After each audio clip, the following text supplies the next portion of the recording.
22 District 100 Board to order. May I have a roll call? Figueroa? Here. Goodrich? Yes. Haid? Here. Kovac? Present. Lewis? Here. Radzinski? Yes. Rago? We have a quorum. Please join me in reciting the Pledge of Allegiance. I pledge allegiance to the flag of the United States of America and to the republic for which it stands, one nation, under God, indivisible, with liberty and justice for all. Sam, please read our Fenton mission, beliefs, and Bryson Way statements. Absolutely. Fenton mission statement: cultivate successful, passionate, empowered learners through rigor, relevance, and relationships.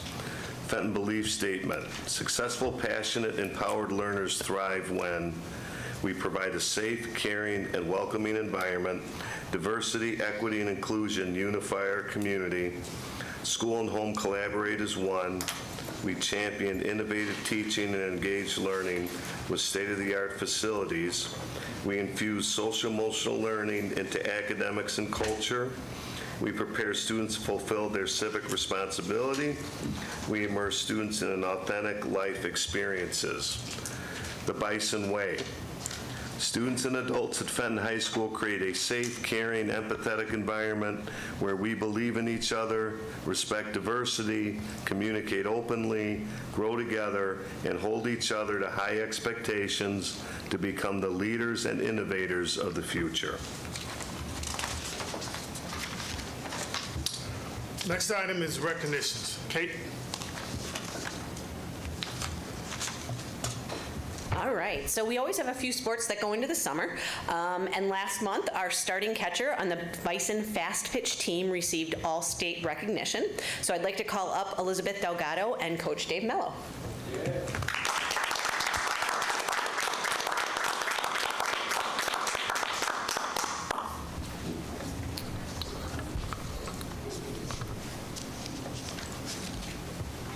You can stand right here. All right, so this is actually the 16th consecutive year that one or more Fenton softball players has been awarded all-state honors, so that's really exciting. The Illinois Softball Coaches Association selected Elizabeth for their all-state third team for the catcher position. Elizabeth is a two-sport athlete who has held a starting position on the softball team all 3 years. She's credited with being a great influence on her teammates, especially the younger students. She works tirelessly in practice and away from school to learn and grow her skills, which has led Coach Mello to say that she plays with a passion that not many other athletes have. As a rising senior, we're really lucky to have Elizabeth back for one more year, so that's great news for us. And now I'm going to introduce Coach Mello to share more about this remarkable student athlete. Thank you. Yeah. I'm going to try to not use the microphone, if that's okay. First of all, thank you to the board and the administration for recognizing Elizabeth, or Izzy, as she's known to us out there on the softball field. Really appreciate all that you guys do for Fenton and for Fenton Athletics. As she said, Izzy this year was recognized as a catcher. Unfortunately, the season started out with her in center field, but due to an injury to our starting catcher, we had to move Izzy from center field to catcher, so technically she earned this by playing the position that she wasn't intended to play at the beginning of the season, which makes it even better. Yeah. And as was mentioned, when you're out at a game or you're out on the field, there's very few that play with the fire and passion. I mean, if she does something good, gets a nice key hit, she's always there to fire up her teammates. And we did have a lot of younger girls on the team this year, and they all looked up to Izzy because of how she played and how she practiced and how she performed all the time. I had to write down here, normally I don't have to write anything down, but the categories that she led us in this year, she played in all 37 of our games, was the only one that did that. She led us in at-bats, in batting average, in slugging, in OPS, which is just on base plus slugging, led us in hits, led us in triples, tied for the lead in home runs, led us in runs batted in and runs scored. So not only was she driving people in, when she got on, she was also scoring herself. She also had the fewest strikeouts on the team amongst the regulars. In the field, she had the most putouts, and as we mentioned, she was far and away the fiery leader in the dugout and on the field. So all of those is what led us to a regional final appearance where we came up just short 2-0, but I know there's no one on the team that will make sure we're going to win that regional next year more than Izzy. So again, this is Izzy right here. If you have anything to say? Oh, no? Yeah, come on. Just something simple. Something simple. Come on. Say thank you. And she is one of our captains for next season as well, so she's going to have to speak. Well, I would like to thank my teammates and my coaches, both my travel and Coach Mello, for the softball player I have become today. I feel like whenever I'm on that field, I always look at Coach Mello to guide me through the way and guide me through success. He's always in a positive manner, and if he's not, I know he's not trying to be like mean to me, but he's trying to be hard on me and like push me to go further because he knows I can. And I want to thank my family for always supporting me, buying me the stuff I need to be successful in softball, buying me the lessons I need, and yeah. Thank you.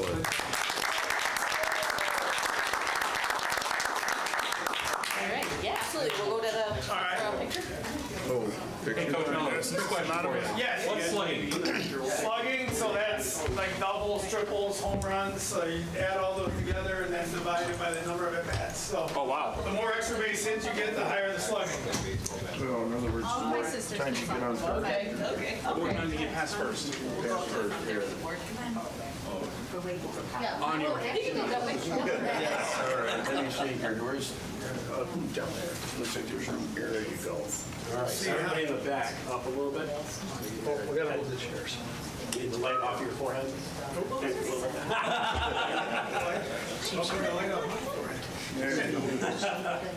Who's up here, guys? All right, let's get everyone there. Okay. Okay. Oh, sorry. You and I are about the same height. I'm sure. Get closer. You can get No, closer. you guys can come on closer to the middle. Yeah. I was going to say he's short. Okay, everyone ready? We'll look at me first, and then we'll go to Karen. Let's do 1, 2, 3. One more for Instagram. 1, 2. Okay. Wait. One more. He's stretching. Yeah. It's like, yes.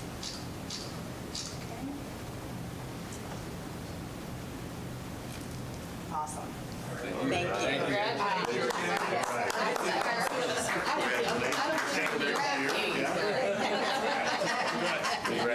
I don't think you'll need it. That's awesome. Congratulations, all right. I said, I don't think you'll need it. You ready to come back? Just to keep the girls in line. Yes, right, exactly. It's in disguise. Yes, exactly. Congratulations. Beautiful. Thank you so much. Appreciate it. Congratulations. Hey, thanks.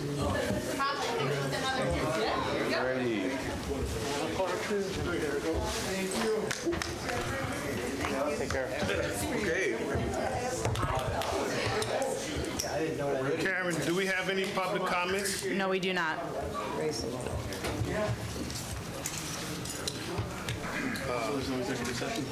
Next is informational items. Sam? Yes. Okay, so we're going to start out, Kate, with our summer school update. All right, right, so we're going to give you an update on summer school session 1. Summer school session 2 ends tomorrow, so I'll give you an update on summer school session 2 at the next meeting.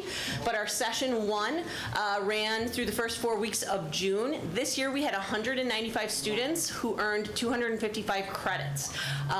So you can see last year our semester 1 enrollment was 291 students. Normally we'd like to see enrollment go up, but summer school we actually like to see it go down because that means fewer kids need to be at summer school. So that's actually a huge victory for us. We're really excited about that. But we had robust programming. What we did this year is we focused on in-person instruction in that first semester to capture most of our kids and make sure that they had teachers in front of them going through the material. A lot of schools tend to do online, and that's what we focus on second semester, and that's okay for some things, but for some, English and math, we really wanted to make sure they had that instruction. So we had foundations of math, Math 1 and Math 2, English 1 and English 3, and then consumer ed and driver's ed are kind of get-ahead courses for kids. We did have some credit recovery running, and then we also ran a 9th grade math and literacy camp. So we had about 15 to 20 incoming freshmen that participated in that. And so we did a lot of just getting them acclimated to the school, building some skills, and just getting them ready to go. So huge success. We're really happy for that, and I'm looking forward to updating you on semester 2, where we had about 65 students that were here for credit recovery. So consumer ed, is that how to spend money better, or what is? It's a requirement. So some of it is how to spend money better, things like that. But yeah, it's a very practical course, but it is a requirement. So some kids like to just knock that one off during the So they take in the summer, and then they can have more flexibility in their schedule. But I guess the question is, what is consumer education? Yeah. Like, what do we do in that class? Yeah, a lot of it is like how to balance a checkbook. A lot of it is they do things like if you're going to buy a house, what does it look like to apply for a mortgage and things like that. So they have different units that they've put together, and our teachers have done a nice job of, changing it over time. There are state requirements, but they want to make sure that it's up to date for what kids are interested and need to know. So there's no more people complaining about, I know what a mitochondria is, but I don't know how to balance my checkbook. Yeah, we try. Yeah, that's one of the ways that we try to. Yep, yep, absolutely. Fantastic. That's great. Okay, and this. Our next, we got our AP test scores in. So AP tests happen in the first 2 weeks of May, and then our test scores come in the first 2 weeks of July. So we have some exciting trends. So here you can see trends, the 5-year pattern. So I'll explain to you that at that top row, we're talking about total AP students, right? So you can see that we've had some interesting patterns, and this is not unique to Fenton. It's because of COVID and online learning. But we've seen, we had a surge in 2022 right after online learning. I think kids were really excited to be back in school. Then we saw a little bit of a dip in 2023, but we're excited that we had 235 kids taking AP tests this year, and we had 411 exams taken this year. But the most exciting news of that is that our total number of students that had scores of 3 and higher. So AP tests are scored 1 through 5. 5 being the highest. In the state of Illinois, if you get a 3, 4, or 5 on an AP exam, you will get college credit at an Illinois State University. And so we had 64, almost 65% of our students in 2024 that got 3s or higher. So you can see that we are trending up in that direction. So that's really great, and we're excited about it. If you go to the next one, this chart just shows that trend in a bar graph. We did have 19 5s that were earned on the AP exams. That's up from last year, which was 17 5s. So this year we had 17 students that got 19 5s, so 2 kids got 2 5s, which is great. And those are the courses where students did earn the 5s. I do want to point out that World History Modern, they had 7 kids get a 5, so that's great. And those are our sophomores taking that. That's for most of them their first AP class, so that's really exciting to see that they had such success there. So we're happy with those. We're going to continue to work on, having those trends increase. So Kate, what's like the fractional breakdown of kids in AP courses? Are we seeing a trend going down with our folks coming in the door, or we just seen that kind of dip and now it's kind of resurging again? Yeah, like I said, as far as percentage of the student body, you're saying? Right, like, across the different years, right? Like, Yeah, so what we saw was definitely during COVID, it went down, right? And then, like I said, after COVID, it seemed like I think a lot of kids really pushed themselves, maybe a little bit too hard, right? And took a lot of AP classes, and so it did kind of dip back. But I think we are trying to do our best to make sure that we are pushing students who are ready to be pushed in there and making sure that they're supported. And a lot of times kids are ready to be pushed before they think they are, and so we try to do that. So we're trying to get that number to go up, but making sure that we have the supports in place for teachers and students that they'll see success. And another number through the U.S. News and World Report, they highlighted 43% of our students have taken an AP course. We'd like that to continue to go up, Yeah. but if we could get half of our kids to at least give it a try, I think it's good. Yeah, my question really came down to how, if we're still dealing with the kind of carry-on effect of our middle schoolers coming up, kind of having that struggle in the math and the sciences area. We were kind of talking about last year and things. So I just didn't know if we're seeing as this next senior year graduates and then the year after that graduates, if we're going to see a step down again in the population, or if we're starting to kind of see freshmen coming in or folks really starting to kind of gear back up again. So overall, as far as our freshman placement this year, and what we saw with our freshmen performing this year, it seems that we're on the upswing. So we're happy about that. So we're gonna, the forecast is optimistic, I would hope. cool. Yeah. So not as big of an issue or concern with the carry-on from the COVID stuff. So We're hoping. Yep. fantastic. Thank you. It's good to see the percentage of kids with 3+ Yeah. go up Yes. to that. Yeah, good point. To that range. That's, regardless of the number, that percentages will be a great thing to hold. Yeah. Yeah, and one of the trends we're actually seeing is that kids, there are some years, and those of you that have had kids go through, some kids will take 6, 7, 8 AP tests, and what we're really encouraging kids to do is try and take one, right? Right. If kids can handle that, that's great, but we'd rather have more kids give one test a try, and for students not to put so much pressure on themselves to feel like they need to be in every single AP class. Some kids can handle it, but also we want them to be able to explore other things too. So to have a good, a balanced approach. Okay, if there's no further questions, let's move on to the community annual report. Rick Cambick will explore that one. Good evening. We've done this for about 5 straight years now, so this is our annual report in the summer where we recap an entire school year and remind everyone of all the positive stuff that's happened at school and give all of our kids another final shout out. We hold on to these documents all year and distribute them at different events, and as you see up here, we are going to have this in homes estimated August 12th, so all residential addresses in Bensonville, Wooddale, and then the one subdivision of Addison over on 83 backing up to the Forest Reserve and 290.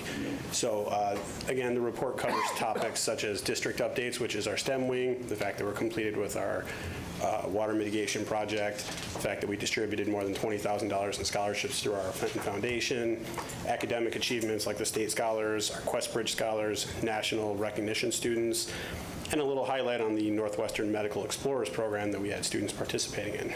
And then here we have our extracurriculars, nice little shout out for the record basketball season, the boys basketball season, breaking a bunch of records. And then you'll see that it's upside down on the other side.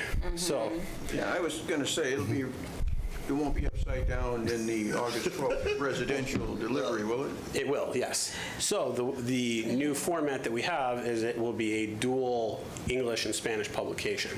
So if you look on one side, it'll be a cover in English, and you flip it over, and it's, that's in English. it's- Flip it and it's Spanish. So it is meant to be upside. So you know when the publication ends. When it's upside down, you've read it all. Yeah. So it will be in sequence going both ways. So depending which way you want to pick it up out of your mailbox, you can start going, and it'll be the same content back to front.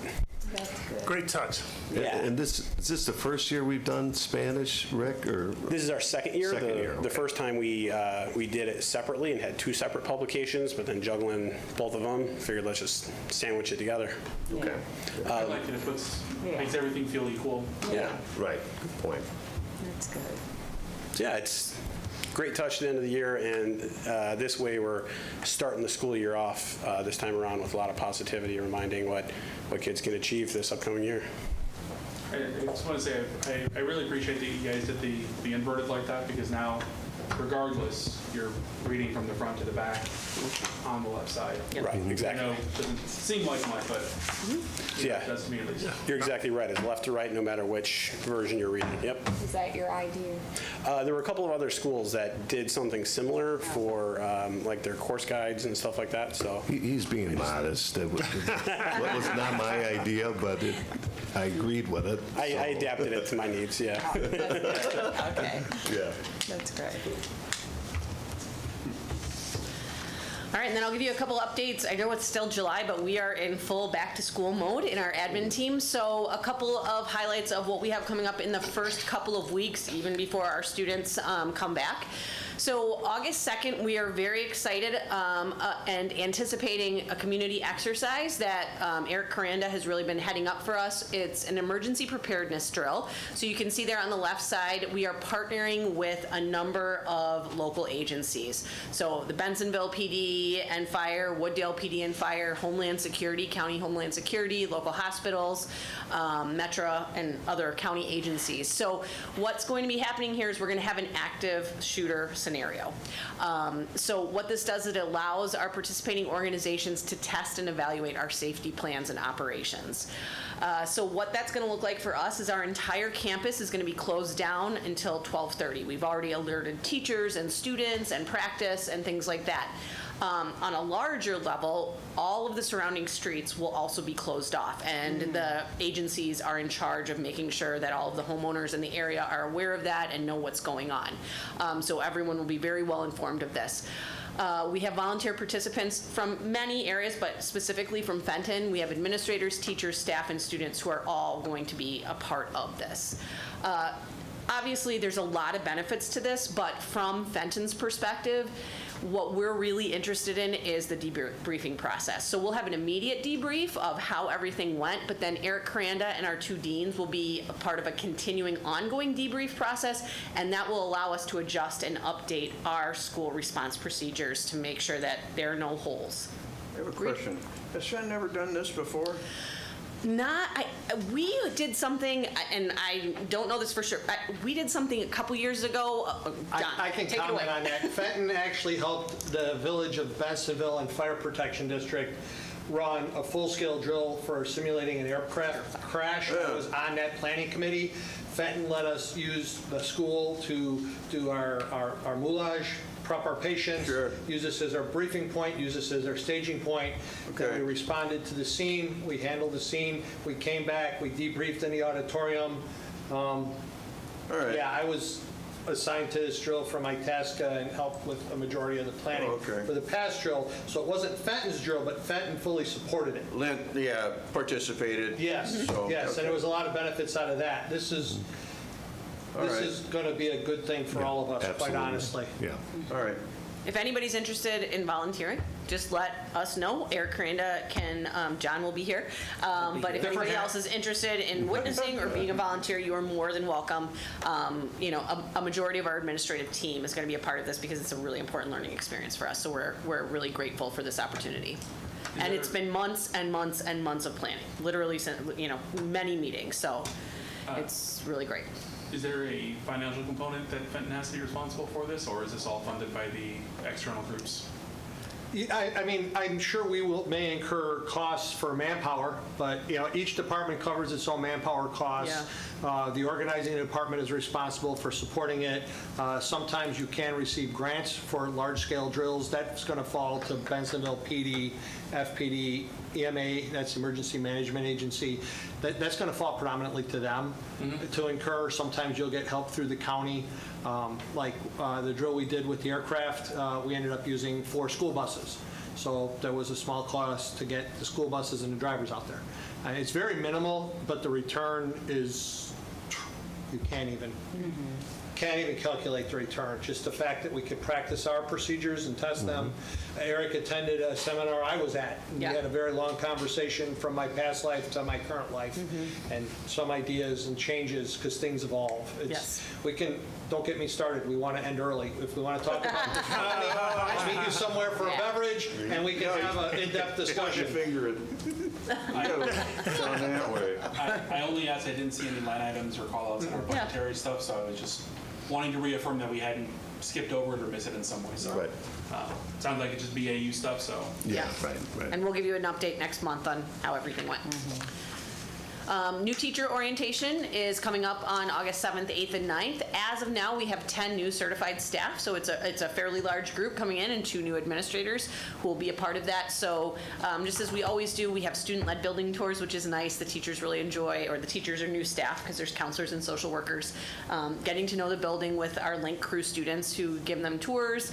We give them a general overview and introduction to Fenton. They meet their mentors. We have a really robust mentoring program for both our new staff and our second-year staff. And then the highlight is it's kind of become like this new legendary thing. John Aguilar, who you all know, gives a bus tour of the history of the Fenton and Wooddale areas. So we go and see all of the major sites, including Fisher Farms, but all of the grade schools. We see Redmond, just so that our new staff really can see what our community is about, and it's really wonderful. So we are thankful for John that he is willing to do that.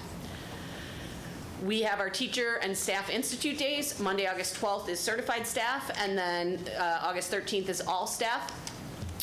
One of the things that we want to highlight this year that we're really excited about on day 2, so when all of our staff is back, we are going to have a keynote speaker, a gentleman that Sam actually saw at a conference named Christian Moore, and he focuses on building resilience in students. And he's very positive, uplifting message, but just how, some students who struggle having that resilience, what teachers can do and what all staff can do to really help them.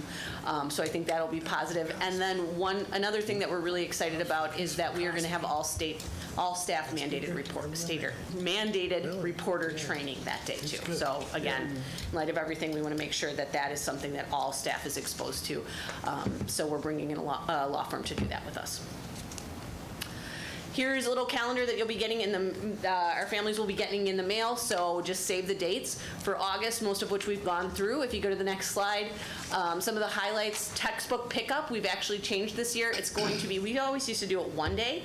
A lot of our parents said that was stressful, or if they couldn't make that day, so we've adjusted, and we're going to have it the 5th, the 6th, and the 7th. So we hope that offers more flexibility for our families to be able to come in. Something new this year, Bison Sneak Peek Night.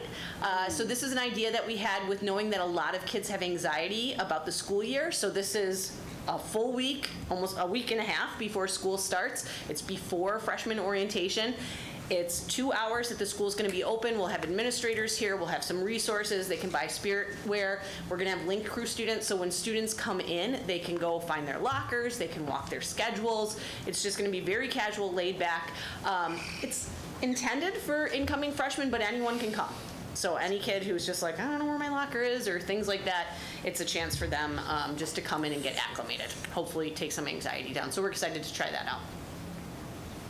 And then we have our orientations. So our transfer student orientation, we like to do something special for them because a lot of times transfer students feel like that, they just kind of get lost in the shuffle. So we have a special, it's an abbreviated orientation for them. So that's Wednesday, August 7th from 1:30 to 3. And then our big kickoff for our incoming freshmen is on Thursday, August 8th, which most of our Link Crew students run that. So we're excited about that. So we are revving up for the new school year, and we're really excited about it.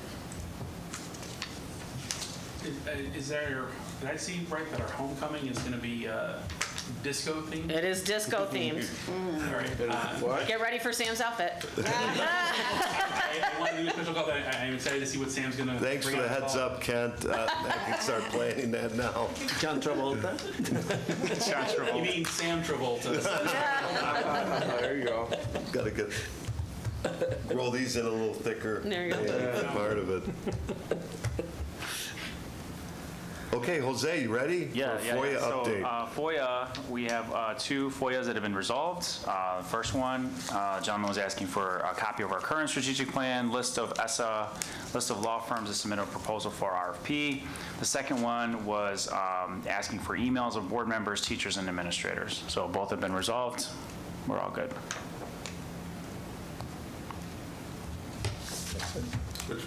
What was Creative Energy looking for? Emails of board members, teachers, and administrators. Emails of, not their email. Okay, yeah. So we're good. Next item is consent agenda. May I have a motion to approve the consent agenda as presented? So moved. Second. Roll call. Figueroa, Yes. Rego, Who? Mead, Yes. Kovac, Yes. Brzezinski, Yes. Goodrich, Abstain. Lewis. Yes, motion passed. May I have a motion that the Board of Education approve the disposal of the attached list of old and obsolete equipment that is no longer useful to the district? So moved. Second.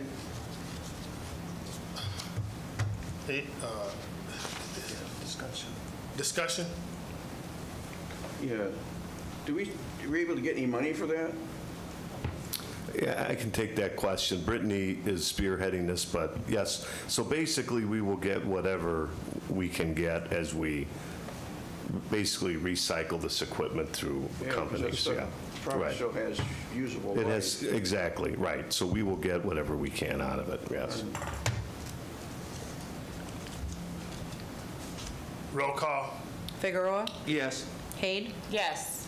Kovac, Yes. Brzezinski, Yes. Goodrich, Yes. Lewis. Yes, motion passed. May I have a motion that the Board of Education approves the title change of identified representative for Gilbane contract to interim superintendent Samuel Benson? So moved. Second. Any discussion? Roll call. Figueroa, Yes. Haid, Yes. Kovac, Yes. Brzezinski, Yes. Goodrich, Yes. Lewis. Yes, motion passed. Our next item is change order of drainage upgrade. Okay, very good. If I could have the representatives from Gilbane and STR and CS2 come forward. And here tonight, we have Mitch from Gilbane. In the order that they're coming up, we have Bob from CS2. We have Paul from STR. And Michelle's going to stay there, but we're glad you're here. Okay? And they're here to kind of run us through these change orders. We'll start first with some leftover work from the drainage project. Yeah, so the change order for the drainage upgrade here, this is work associated with the east ditch that runs along the road there. It is on the district's property and helps facilitate the drainage from the storm sewers in the front of the building around to the corner of Green Street there, where it then goes underground and feeds into the storm sewer that runs along the railroad tracks to the west, and then ultimately underneath the railroad tracks over to Irving Park. Over time, this ditch has continued to fill with silt and grass and is built up, and often during rain events, water will sit in that ditch for extended periods of time. The proposed scope here is to excavate, dispose of the silt and sediment that's built up over time there, restore it to its previously designed grades, and then restore it with grass and matting so that during rain events and after rain events, water would only be sitting there for a limited amount of time while it flows out through the head wall at Green Street out into the storm sewers. So this is what we discovered when we did the all-inclusive survey. We finally completed it. So we've completed a majority of that survey. Okay. This is a area that was identified early on that we were waiting until in theory, the drier months. We haven't really gotten there yet, but we have done the video for the balance of the site. We do know of 2 areas, or we've done the cleaning for the balance of the site. The area that remains to be videoed is the area that actually runs along the railroad tracks. There's been some standing water in there that we're working to address so that we can finish that videoing. But we do know of 2 areas in this same general vicinity where there's laterals that run across the road that will need to be addressed, which we'll be working with the civil engineer to get a design and restore those 2 areas. So some of the work actually goes off the picture there, yes? No, it actually, the open drainage ditch runs from there's a flared end section at the south end, and then there's an open pipe that runs underneath Green Street that then takes all that stormwater underground. This was this is related to the collapsed culvert from earlier in the season. So it came across the front, Right, that was reconstructed. Yeah, so this is the continuation of that in lowering those grades, in restoring that ditch to its grades from when it was originally probably constructed to help facilitate that drainage through there. If you go through there now or after rain events, you'll often see that there's standing water there. It's just a result of, over time, continuing to build up. Did we, as we did this investigation, did we check to make sure that we've got good neighbors and we don't have inappropriate or illegal water shedding from the neighbors into this ditch? That's not something we've Typically done before? No. Any concern on that? I wouldn't say we've seen anything that has been gross or negligent or anything like that along there. Like That hasn't come up in the past. Yeah. But, I mean, Most of something to the- keep an eye on, I suppose. Most of the homes along that section are kind of closed off and don't have back access to the roadway through here. Right, but I'm looking at like folks who are running like a pop-up right on the property line and putting their water into our space, contributing to the siltage and things like that. That's why I was asking the question. Yeah, no, I haven't seen that, but we haven't seen that. We can something to keep certainly an eye on, take one more look at that before all this to make sure there's nothing. Yeah. I can work with Tom Coble and we Just, can, just to, keep a check on that, right? understood. All right. Just remind me of the process here. So we approved the change order, then you go out and bid the work, yes? Is that how that No, works? no. Because there's no price tag on this yet, is there? Yes. Yeah, there is. There is. It's in the packet. The change order, since it's under 10% of the total project, we can just go with people that have done the work before. Oh, it's too bad you didn't put that number up on the screen, whatever that number is. I remember. It was in our packet that was provided us. Yeah. What's that? That number was in the packet that was provided us. You know, I remember seeing some of it in here. I just didn't commit it to memory. That's okay. All right. Yeah, the total, all-in total is 81,000. Yeah, I see that. Yeah. 81,203. Yes. Yeah, so what they'll do is, once this is approved, we'll authorize our contractor to proceed with the work, and then they'll mobilize equipment along that ditch line to essentially dig out, restore the grades there, reinstall 4 inches of topsoil, and then they'll put like a heavier duty seed and blanket in there to help with any erosion to help facilitate grass growth, even if we do continue to Where's the money get the coming rates that from we for get. this, by the way? So this was a, Yeah, there's money within that project still. Like we've even talked about allocated to other projects, yeah. Some of this stuff, there was an $800,000 slush fund at the bottom of some budget I remember seeing. Basically, the funds are there. We talked about doing some other projects through some of that money that was left, so it's well within, yeah. Besides the fact, all right, I won't belabor the point, that's okay. Yeah, just to remind, when we had the initial collapse and the flooding at the front of the building, Gilbane came in and helped us fix that, and then we authorized at that point to do a full inspection of the entire building. The area that we hadn't been addressing or hadn't looked at to find any other opportunities to mitigate or, prevent problems. And I think this is the last area that you guys were looking at. Yes. There's some remediation that needs to be You here. said there's one more area remaining after this that Yeah. we just have standing water you haven't been able to access. Yeah, so there's one area along the railroad tracks that we haven't been able to camera because of some standing water. And then there's 2 areas of pipe repair that we'll be working with the engineer to design a fix for that. One is just in front of the district parking lot, just south of the district parking lot, and the other is in that middle island, kind of in between the middle island and that pool in the backyard there.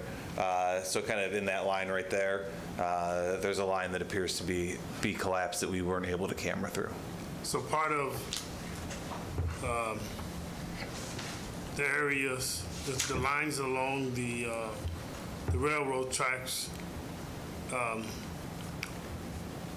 I guess it's part of that is to figure out what's stopping the flow, I presume. Yeah, so I actually met with Tom yesterday and again this morning and looked at that, and we're going to be reaching out and talking with Bensonville about that to see if there's something further on down the line that's impeding the full flow through there. Possibly on the village's side, and Yeah, we don't believe there's any blockage on our side. Okay.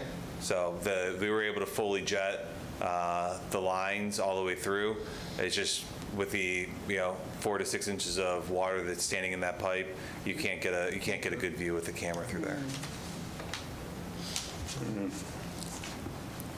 While we're talking about drainage and flooding, has anybody found next to the speedway on the north side of the tracks, it looks like they were doing a pretty major project, and it looks partially involved with drainage. That's not going under the tracks towards us, is it? That's staying north of the tracks? That's not something that could bother us later? We might maybe ask the village, talk to somebody. Yeah. I mean, there's a pretty major project. Yeah, I can't speak to where that flows to. I know they are installing a storm trap system there, similar to what we installed. That's what caught my eye. I just want to make sure they're not draining. I don't think they'll get permission to go under the tracks. We just spent all this money. We might as well ask questions now at the village and make sure that they're not. The line that runs, correct me, runs parallel to the tracks, doesn't feed across the tracks. Is that correct? We drain underneath the tracks. Okay. So we run parallel. We have 2 lines, one that runs kind of from this corner here to the west, parallel to the tracks. It connects to our manhole that picks up essentially everything from around the backside of the building, our fields, and then all that connects to the manhole, and that all flows out in a 48-inch diameter pipe to the north up to Irving Park. So somewhere in the 48, after it leaves our site, it's stopping the flow along the line. There's an impediment of some sort, that's causing probably 4 to 6 inches of water in the pipe. So it may be able to be easily resolved by the village, through cleaning it. But that's something that Tom and I'll work with the village on, trying to get somebody out there to identify what that may be. Okay. Just real quick as a reminder, that 48-inch pipe, that's a new pipe that was put in on this, as part of this last project, yeah? No, we connected to an existing 48-inch pipe that then carries it across or underneath the train tracks and into the city system. The remediation project we have is for this part of the area here draining into our own water management versus, I thought this up in the northeast corner is kind of like a floodplain or a water catch that goes to the village. It all drains back kind of across the field into that 48-inch catch basin that takes everything out. To piggyback off of Reed's question, can we address what happens after this change order? What happens after the last camera that you need to do? Yeah. And then how we close out the flood mitigation project so that we kind of put a bow on this? Yeah. So after we finish this, we'll ensure that there's no additional remediation work that has to be done in that area that we haven't cameraed yet. And then once we do that, we'll price and present the final remediation work for these 2 items that we were identified during the cammering, and we'll address that work, and that should close out all the work that's been identified as part of the initial flood mitigation plan and the work that was identified after the rain event this past fall. And that's Yes. 2 collapsed pipes, and that's the culvert that needs, or the 2 collapsed pipes, and then the open, call that culvert, whatever. Yeah, open drain ditch. Open drain ditch repair. Yeah. That standing water, the pipe with the standing water in, is that related to the northwest corner of our fields where we were, I guess, months earlier trying to work with the village to help resolve why it wasn't flowing? So the northeast corner, it all drains from the northeast corner along the The track. northeast corner, not northwest, that's right. Yeah, northeast corner runs along the tracks there. So that's the area that will So all camera. of this is related to that standing water in the line? Yes. Okay. Yes. So yeah, once we're able to address the standing water, we'll finish televising that pipe, and then that will close out, our investigation for any remediation work, which, as Michelle mentioned, we still have contingency left within this project in the $10 million that was initially approved to be able to cover any of this remedial work that wasn't included in the initial scope That for the was going to be my project. question. I know we're not, all-knowing and you open things up and you find things, but in your past experience, we should still remain under budget even with this change and the 2 changes that are coming. Yes. I know there's no guarantees. I'm not going to hold you to it. Yeah. Something pops up, but we should still be coming in under budget, just not as much under budget as we were expecting prior to the camera work. But Correct. we prevent flooding and damage in the future. I mean, if we're going to do it, we got to do the project right.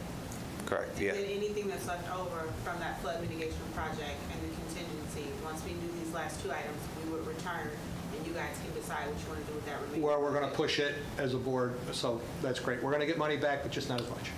We hopefully won't have the But flooding now we headaches. afforded the opportunity to do more Right, drainage. absolutely, and let us more drainage. do a more complete and thorough project, doing the cameras and everything else. So we're getting a bigger bang than our buck we still initially assessed, and hopefully we'll be drier than we were. Exactly. I want some change back for my $34 million. We still need to be. Different project. Yeah. $34 million is a different project. Different project.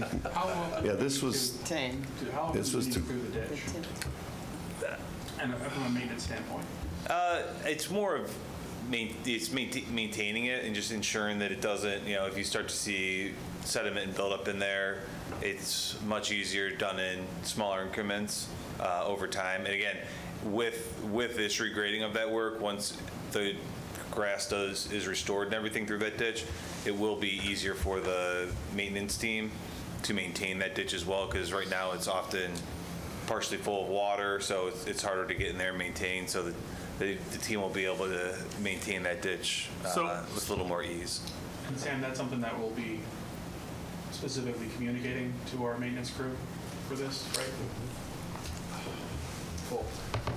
Once the ditch is graded and you've put in the grass and those things, is it possible to provide, I guess, some maintenance tips to them regarding the maintaining of that? Of course. 'Cause I know that's not something that they come in knowing.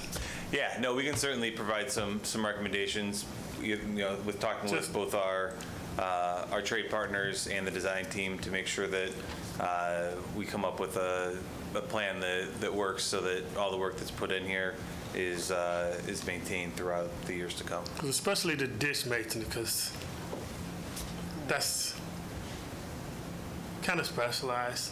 Yes. So, yeah, I can see the assistance on that being necessary Got to it. maintain that, because we do need that ditch flowing to keep the front side dry. Agreed. Well, $81,000, that old adage of you don't want to be a ditch digger, do you? It's a bad deal anymore. So. Cool, thank you, just wanted to clarify. Yeah, thank you. May I have a motion that the Board of Education approve the resolution for the change order for drainage upgrade as presented? So moved. Second. Roll call. Figueroa? Yes. Haid? Yes. Kovac? Yes. Radzinski, Yes. Goodrich, Yes. Lewis. Yes. Motion passed. Next item is STEM wing change order, secondary electrical relocation. Okay, we'll turn it back over to Mitch and STR and CS2. So I'll kind of lay the groundwork a little of the background on this. So as part of our STEM edition, we had planned for the relocation of a ComEd primary service line that runs essentially directly through our foundation line for the new STEM edition. As we were working with ComEd for the installation of their pathway out there, they came to us on the afternoon of Friday, June 28th, and asked if we were aware of a secondary line that was present, a secondary duct bank that was present, that they had encountered at the northwest corner of the building. At that time, we were not aware of a secondary line that was run at that location. So we talked with Tom. He was not aware of one that was in that location. So we further investigated with ComEd and their subcontractor, Intrin, that was out there doing the work for them, and began tracing the line back to what you see here is the Edison manhole. At that time, ComEd and Intrin were able to open up that manhole and determine that it was actually secondary cables, which are customer-owned. They were run in that manhole and not ComEd primaries. It was found that the ComEd primaries and the secondaries are likely run in the same path or same duct bank directly adjacent to each other, which would have made it appear that the ComEd primary was running directly through that and not provided an indication that there was a secondary service there. So after a little bit of investigation out in the field, we were able to, at Tom's direction, find some old 1974 drawings, which confirmed what we had found on site there. But again, this is something, the ComEd manhole is a manhole that typically you would not access without somebody specific from ComEd there, due to the voltage that is typically within those structures. So help me understand. So you've got a primary duct bank that comes in somewhere. That's running through the building. So the primary runs from the the southwest corner of the auditorium, Okay. around the west side of the building, continues around, and there's two transformers kind of near that back parking lot. Yeah. And the primary runs to that location. Then at that same time, the secondary runs out of the electric room at that northwest corner, kind of in between the two transformers, and traces that same path backwards to the auditorium, where it feeds the auditorium power as well as two of the rooftop units for the auditorium. Can we have the next slide? I think there's a drawing of that in the next slide. I'd like to, I see it, okay. Yeah. That makes it a little easier to see. So the red line is the sight line, and the black line So is... the red line is the bubble. So Right. you see the black line there, what you see there is the rerouted position for the secondary work. The shaded out area is the new building there, and that, essentially the line runs directly through the west back side corner. of that building. Okay. All right, now wait, hit me again. The red is what and the black is what? The black is where you're gonna, is. And we have a pointer. Yeah, I like that. Wow. All right. So you can kind of see my cursor here. So the primary runs into this room here, or sorry, the secondary runs into this room here, runs underneath this edge of here of the building, comes back around, and runs into. Is the secondary not on there? The secondary was not on the initial plans for relocation. So where's the primary now? The primary runs the same path back here. The existing primary does. We already relocated it 30 feet to the west, to account for the new foundations because we knew that was at that location. Okay. We knew it was in town. But So basically, to say it another way, it's not like the primary and secondary were in different locations. We just didn't know the secondary was there. Correct. So we did all the work to move the primary, and then we discovered that there was another duct in there when we were digging everything up. Correct. And now that needs to get moved too. Correct. There were two, they pretty much ran in parallel, except they were kind of running in different directions. The primary was running around the building to the transformers, and then the secondary was running from the electrical room back around the building. And that powers to the our auditorium. Correct. It powers the auditorium, and then there's two other conduits in there that pop up in a electrical room near the bathrooms for the C-wing there that we are already intending to reroute overhead due to that area being disturbed as It's part of mainly the power for the auditorium, and there's some secondary sources. Correct. All right, it makes sense now. Were the primary and the secondary installed at the same time? In 1974? Yes. Or whenever they were installed?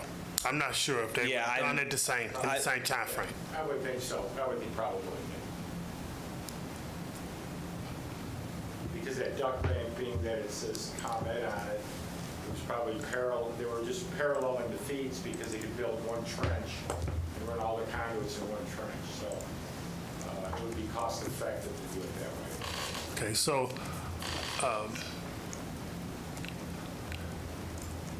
when you acquired, who did you get did we provide you initial plans or existing plans for that area? Yes, yeah. So we didn't provide you information that the secondary duct bank was there. Correct. The duct, or the conduit and the manhole is picked up on the civil drawings. But when it was identified as a ComEd. Only as a ComEd. ComEd, right. They And didn't list- it's really, and really typically, secondary feeders are typically routed inside a building. They're not typically routed outside a building. You want to hit them with trees and other things. I guess my question, I guess I'll just get to it. If you got existing plans from us that we provided the initial ones that didn't have the secondary on it, but then another set of plans was found that did have it on, I mean, were they, No, yeah, that's the part I'm getting lost in. A lot of the drawings that we look at are like riser diagrams or like, I don't know, yeah. They're like riser diagrams where it shows everything in kind of a schematic form, not necessarily in a exact routing kind of form. They're more architectural than civil? Right, what's that? They're I'm sorry? more architectural? Yeah, drawings architectural, than- civil, electrical drawings, correct. Yeah. Right. And then, and like I said, the line was identified, but it was misidentified because it was located as a ComEd line, which it was. It just happened that the secondary line was just inches away from that, and it wouldn't have got picked up by the locator. And then its main direction is going into a manhole which says Edison on it, which nobody could open except for Edison. So everything pointed in their direction. This was simply an Edison, and if we knew that it wasn't at the time, we would have relocated it along with the ComEd line. There's two And manhole I covers. guess There's one. I go back to my question. You were provided plans that did not have the secondary identified. I guess that's why I'm trying to get clear. It's identified diagrammatically, but not precisely. Correct. Right. So so there's one manhole cover. I'm looking at the right. Yeah, there's only one manhole. There should have been two. Right, but I'm seeing here that confirm that the manhole located south of the existing interior-exterior bathroom doors labeled Edison Service is not a ComEd manhole, but a secondary manhole that does not contain any ComEd. Right. Yeah. Now, is that after, because we already moved everything? No, what happened is ComEd came out in the fall, and it was planned to relocate this line beyond the footprint of the addition.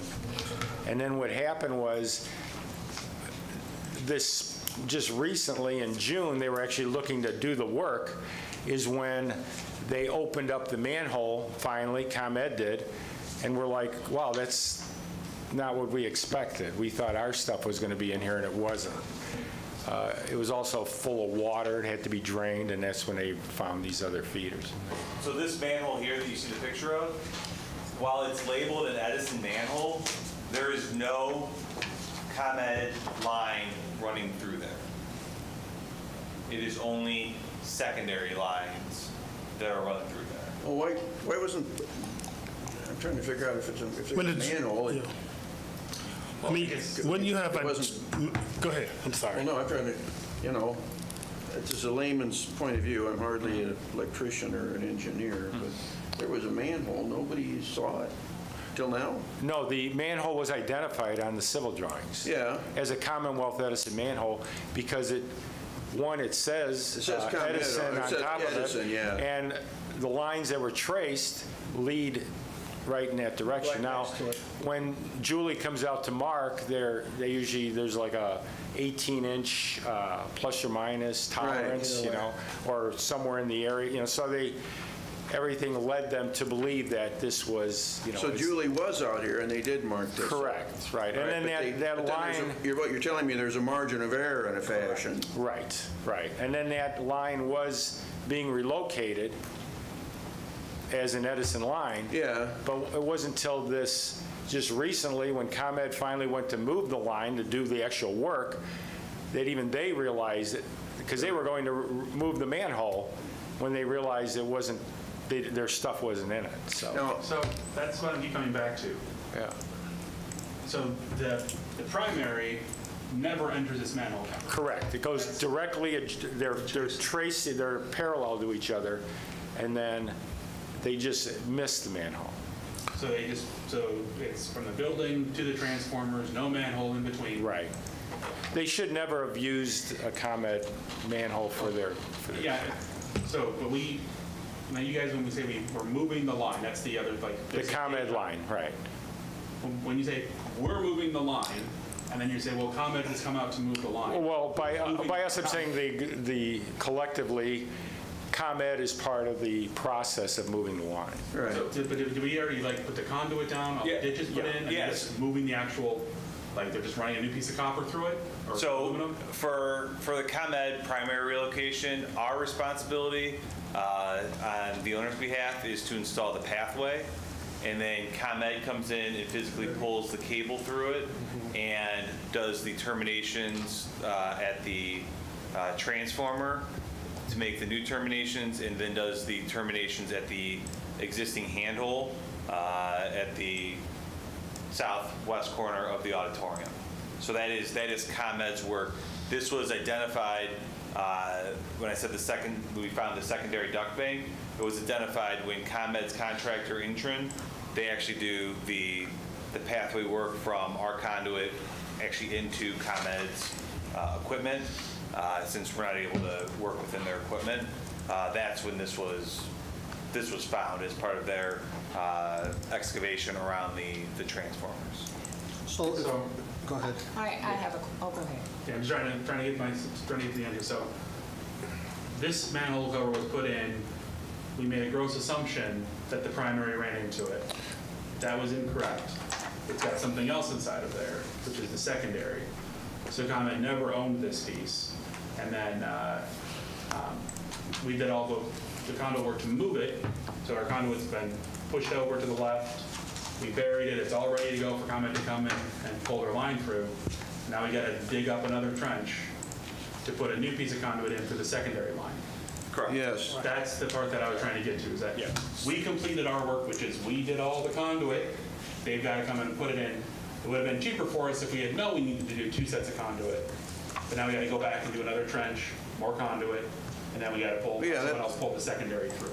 That's why this sounds like double work. It is. Because you already did the primary and nobody was, I don't know. The problem was, and I'm guessing, I'm surmising, we can't go back to 1974.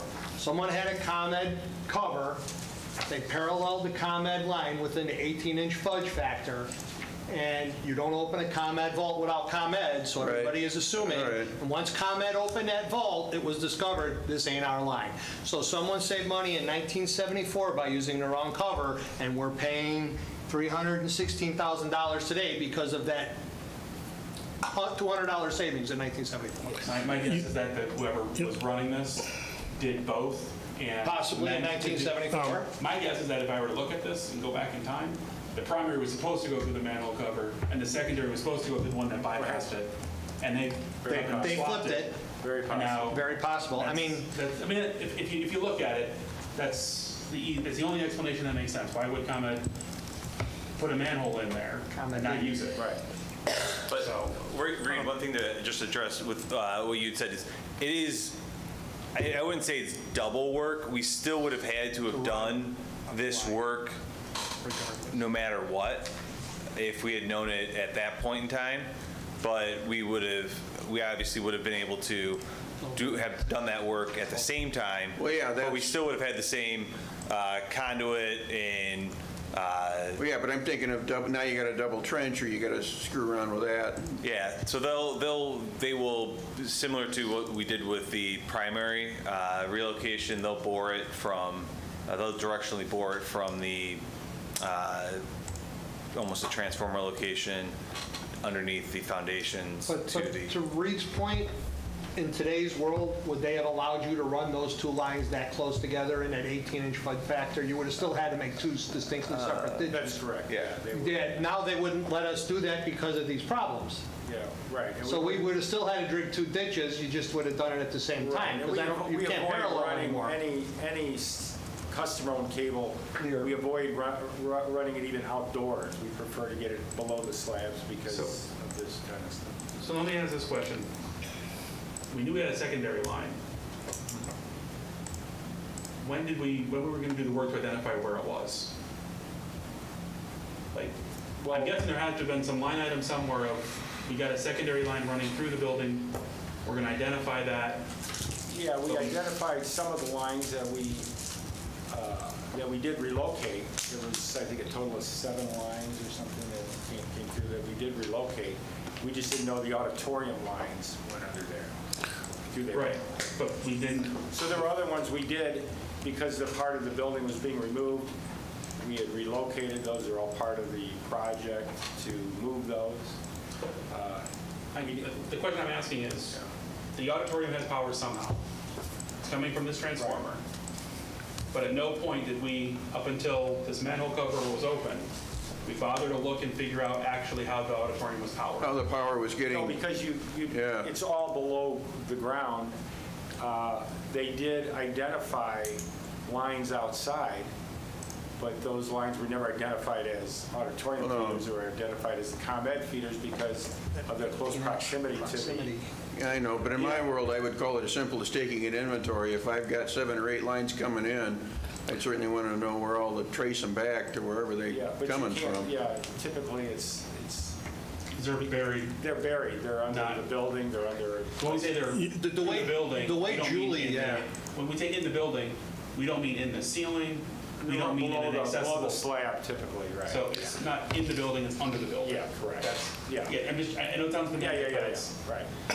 I'm sitting here trying to go, well, how do we not see it missing conduit on our plan? But you're like, well, I expected it in concrete. Yeah. All right, that's a completely different It's the story. first thing they do. They put it all in the dirt and then they build on top of it. And then the way, if you've never worked with Julie, I've had to wait for them on scenes for other calls.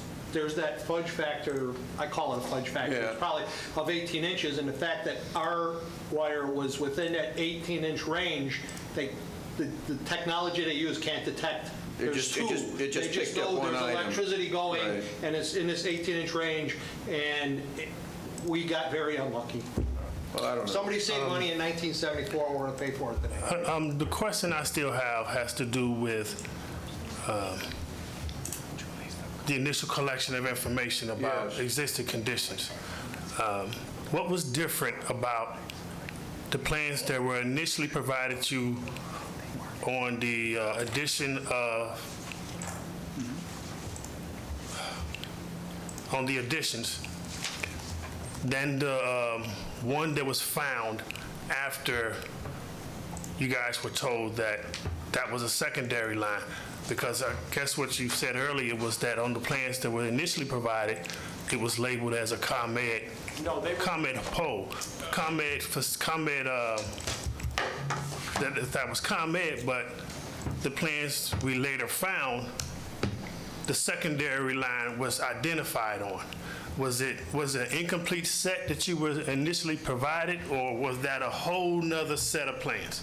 No, I think That's it was, the part I'm I think getting it was lost part of the same set of plans, but I don't think the line was ever identified in plan. It was always just in schematic form. It wasn't like, to my knowledge, it was never a plan that said, here's where these lines are physically in the ground. It was more of a schematic that says, from this board, cables go here, then they go here, and these go from here to here. It's more of a, like a block diagram showing you how everything connects. But it's not to scale, it's not. It wasn't a site plan. No, it wasn't a site plan. It was just like a generic, like a wiring diagram. No, I understand. Yeah, not a plan view or a site plan that showed you the routing of where. I understand what you're saying. I'm an engineer by background. Yeah, That's the part I had reading through Correct, yeah. I just needed more info on it. If Correct, it was yeah. a site plan as opposed to the electrical diagram, I understand the differences between Yes. the two as far as right. if it was a site plan provided, I couldn't understand how that secondary line was missed. Right. But if it's an electrical diagram, I understand. Yeah. So when we say in the bullet point, and confirm the conditions on site, right? That's the diagram that does not show the physical placement of the cable. That is the connection schematic diagram that we're talking about. Right. So there really wasn't any plans or site plan to show the actual location of where that secondary or primary was laid out outside the building. Yeah, to my knowledge, that's correct. Yes. Okay. And why does ComEd enter the building and then leave the building to get transformed down and then come back to the building again? They have, there's an electrical room that has two transformers at two different voltages that feed a switchboard. And what happens is the primary comes in, it goes into the transformer, then it goes into the switchboard. From the switchboard, it comes back out. To another set of transformers somewhere else. No, there's only one set of transformers. So the transformers are outside the building. The power runs to those transformers, and then it comes from those transformers into the building to feed the building switchgear. And then our secondaries leave the building from there and come back out, essentially in between the transformers is how they're running. So what I'm trying to understand is, so ComEd has nothing that comes into our building to get to that transformer that's sitting outside. They power the transformer, and then from there we have conduit running out and multiple. We have multiple feeders that go from there to the building, but it's literally within maybe 8 feet of the building. There's just a short section between the transformers and the building. Okay. We're And spending. so I'm just trying to understand, like, Yeah, we yeah. paid to move a primary line, and that came into the building somewhere to go back out. That's what I'm trying to understand. Yeah. It's very unusual that the secondaries would follow the same path Yes, as the primary. It's very, I totally get that. I'm just trying to understand ComEd to our building, and from our building, the primary, out to the transformers, and the transformers back into the building again. no, what happens. Primary is outside and it's running the transformers. I think you're reversing terminology. Yeah. I think that's what's screwing you up. Yeah, the ComEd is the primary, and it's at a higher voltage. Yeah, And then it goes to the transformer, and so you'll bring one line to the transformer, and we may bring like 6 or 8 lines from there into the building. I 100% understand that. That's not what I'm talking about. Okay. When we moved the primary line, Right. so where's the other end of that primary line? There's one in the transformer. Where's the other end? It goes out to the property line, out to the street. That's the manhole at the far southwest corner of the Not in the picture. auditorium. Okay, because when I'm looking at the picture here, it looked like that was primary was ending in the building, like the other end of the conduit. What you see there, that black line, that's the secondary That's the line. new and secondary we're looking to That's the secondary. reestablish. Okay. That's what was confusing me on all of this. Okay. Oh, I see where you were going, Kent. Now I understand. Why are you coming in the building to leave the building? Right, I apologize. I see where that drawing, I got you. I got it. Okay, I see where you would be confused by that too. Okay, we right, spent a lot of time trying to understand this, but the question is, how much more is it going to cost to fix what? I think was it $318,000. Okay. That's the change order. That was in our packet. And then does that include the remediation of the water issue in this? No, those are two separate items. No. Oh, you mean the water in the manhole? Manhole, is that getting remediated as well? That manhole, yeah, that manhole goes away. That manhole goes away. Completely goes away. That's, thank you. I see where you're going. So if we had known before now, Yes. would it have cost this much? But is it, are we making a correction and now doing it right? Or, I mean, would it have cost this much more had we known In the first in the place. first? Yep, let me summarize. So ComEd wouldn't have done this for us. They would have only done their primary. The secondary would have been something that was done by our subcontractor. Because of the value of it, it is more than the 10%, and we needed to come to get approval in order to do this. More than it's less than the 10%. It's less than the 10%. Pardon me. It's less than the 10%. But because of the value and the magnitude of it, we felt it was best to present it to the board to make sure that everyone understood what needs to take place. What we have lost here is time. So we've lost the time to do it at the same time that ComEd was here. We would have done it at that time, dug it up, put in the new conduit, pulled it. ComEd would have pulled their stuff with their sub. We would have pulled our stuff with our sub, and then we would have gone forward. So what we're losing or what it's costing us is time.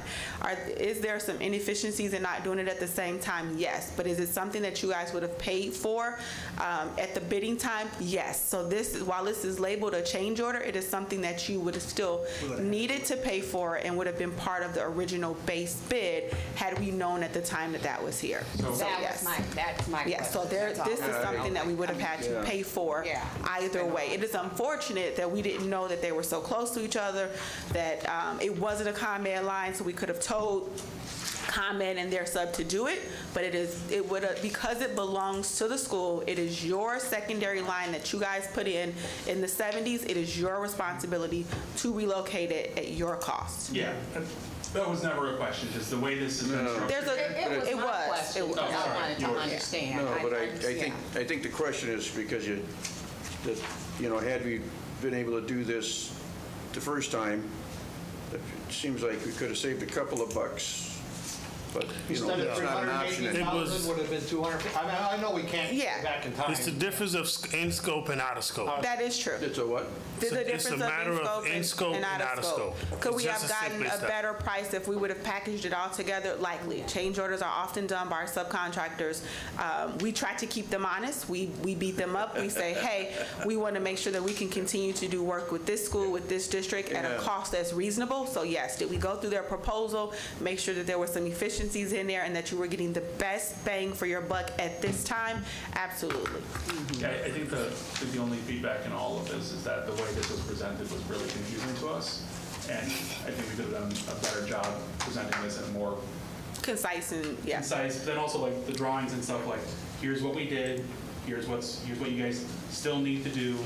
And then we lost an operational efficiency here from on-site. Fair enough. We can receive For that feedback. non-engineers. And then we can receive that feedback and go back. Appreciate that. No, that's a valid point. No, That is- that's a very valid statement to make. I guess I just want to be clear again that outside of electrical diagrams and the plans provided, an actual location of the secondary wasn't in the plans.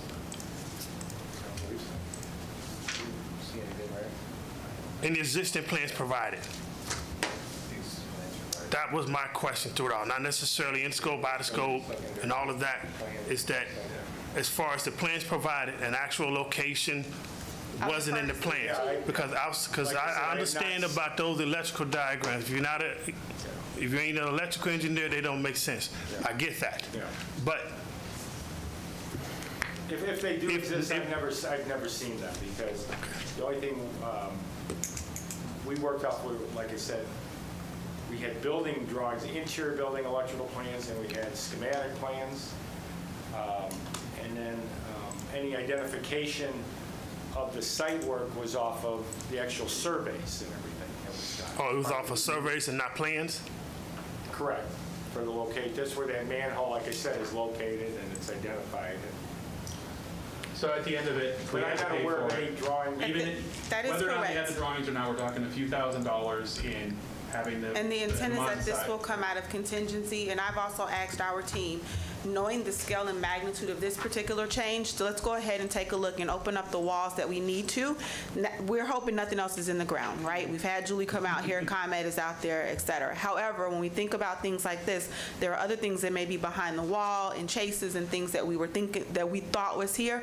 Now that we have the opportunity, I've asked our team to open up the wall, take a look in there in those locations to make sure that if there's anything buried, we find it now so that we can get ahead of it for when we do the work for the STEM addition and anything that connects to the existing building at this point. So the team is fully aware of it. I've asked them to do their due diligence to help and partner with the design and engineering team to help mitigate having to bring change orders of this magnitude to the board in the future.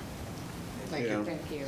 Well, just one thing to build on that, and over the past last week, at the end of last week and at the beginning of this week, our virtual design and construction team has been on site doing additional scans above the ceilings in the areas where we're going to be doing our connections that will help us to identify all the mechanical piping, ductwork, MEP work that's up there to not only help facilitate us with our tie-ins when it comes time to do that tie-in work, but also help us to identify any structural impediments, anything like that could be a challenge down the road for us when we go to make those connections. You've made good use of your time. All right. Any other questions for us? I mean, you guys are- Can we, I'm sorry, go ahead. So you guys are doing a great job, so I know we're kind of beating you up on this. It's just more No. of trying to get a good understanding of it, so really appreciate you taking the time. If you sound frustrated, it's not that. It's with you guys, it's just more of, hey, you know what, we got to spend more money and we weren't expecting it. No, So fair enough, appreciate you and we being- want to make sure that we present clear change orders to you all. So we will take that feedback to make sure that we are putting it in terms that everyone can understand and be comfortable making a decision to move forward. But really, at the end, this is covered in our contingency, which is This why we have it. this So is we're covered not in the incurring contingency. truly an additional cost. It is not in the true sense of a change order Right. to the bottom line. It is allowing a change to come out of the right. contingency to be Contingency. added to a subcontractor's number. That is correct. So we're It is still use of- within our overall budget. It is use of contingency Perfect. funds. That is correct. Thank you. I'm ready to call a question unless Sam has something to add. Well, I just wanted to clarify. So we were talking about August the 9th perhaps, but I know ComEd is talking about coming out August the 2nd, but Yes. I don't know if you ever got to impact. Yeah, we never got to impact and kind of what this looks like on the job right now. Unfortunately, right now, the excavation and foundation work for the STEM addition has gone as far as it could. We anticipate right now that the excavation work will resume hopefully August 5th. And then right behind that will be the foundations, and we have some utility tie-ins for the new sanitary that need to be done as well. How that impacts the overall use of the building, as soon as we get authorization for this, we're going to look to shut the power down to the auditorium so that we can begin this work. Based on anticipated approval of this change tonight, we feel that we will have power restored to the auditorium and the air handlers there, and I believe there's one office that is impacted by that. That work would be done on or about the 20th of August. And then the science classrooms that are in that area, the restrooms in the auditorium, and the restrooms in the backup house for the stage, we would anticipate that those will not be able to be used with water in the sinks because right now the drainage for that has nowhere for it to go because we haven't made the final sanitary connection because we have to go through this duct bank to get there. So we impact it to those rooms right now, we feel is on or about September 3rd when we'll have that back up and running. And we've been working with both Sam and Kate to communicate the areas of impact and when we feel that those will be fully operational again, so that they can communicate that down to the end users of those spaces. Right, which we've already done. So, academically, there could be some adjustments to, like, say, chemistry classes or what have you in certain classrooms. So we're trying to do the best we can to work with that. It is early in the year, and other things are happening early in the year, so we'll do the best we can, during that time. As far as the auditorium, if there's no electricity the first week of the year or what have you, that shouldn't really impact us that much. So just wanted to make the board aware that, there is some sort of an impact here, but it's not a school-wide impact, and I think we can work around it. We don't have a choice. Yeah, right. Adapt, improvise, and overcome. Right. Well, I'm just going to get a really long extension cord to make sure that goes like As long as we don't plug it up. Right. No, we just got to keep the ghost light on the stage on, otherwise, But And don't put a ComEd cover over it. is there any other manholes or any other utilities around or on our property that we can't open without someone else being there? Or is this the only one? Any manhole that is ComEd's is ComEd's, it's their property. So we don't have any issues with like Public Works or anything like that? We don't have any other manhole that we don't own on the property except for ComEd, is that right? I don't know that we can answer that, but I think that we can have someone on our staff do a courtesy survey, just walk the property and see if they see something. Yeah, and I'm just trying to figure out, where the water comes in, sewer goes out, any of that stuff. Fair enough. We can I survey. I don't want us to be in another spot like, hey, we didn't look here until the last Typically, second. There's nothing in the site you're working. Right. Nothing in the area we're working, but typically. That's the bigger question. But we'll just we've got some staff for the summer that can do something. typically, when it comes to opening manholes, private owners are encouraged to defer to the Public Works and when it comes to that. Right, and just, Yeah. we It ain't an issue, yeah. for water mitigation stuff or for all that. Yeah. Like I said, we didn't open this one, we didn't find this out because we needed comment there. I'm just Yeah. asking if we have anything else like that that we should be at least aware of. So, sounds like the answer is no, which is good. But if you got an intern, you can run around the building, it'd be great. We have an intern. We do know that over the next, week, while ComEd is doing the cutover, they will be in these manholes, so we'll also have discussions with the crew on site out there to see if they see anything irregular in the manholes when they open. Because they're usually full of water. Do you have any concerns about any other water intrusion in any of our other secondary feeds coming into the building that are not, that we're operating right now? Okay.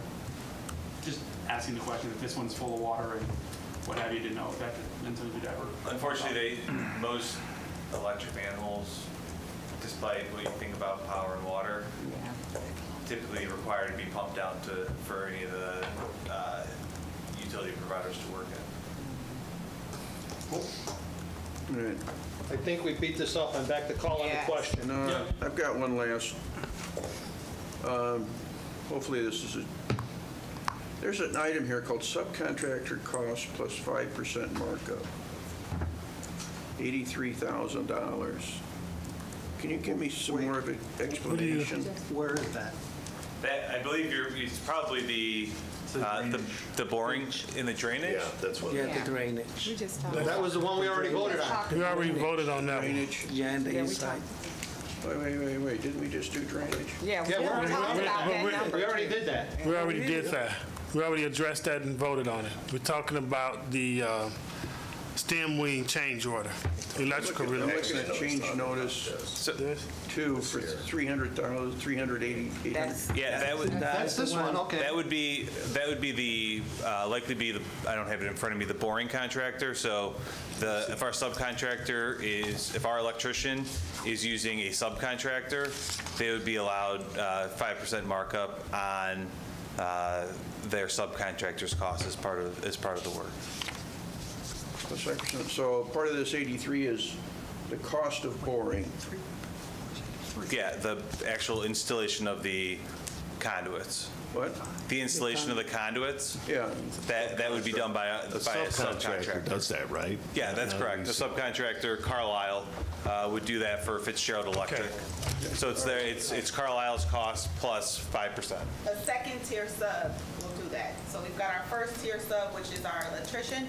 They have a second tier sub that does the boring, which is the installation of the conduit. On second tier subs, our contract affords us the opportunity to do it 5% is the fee that they're able to charge, and they cap it. So that's their 5%. That's their markup.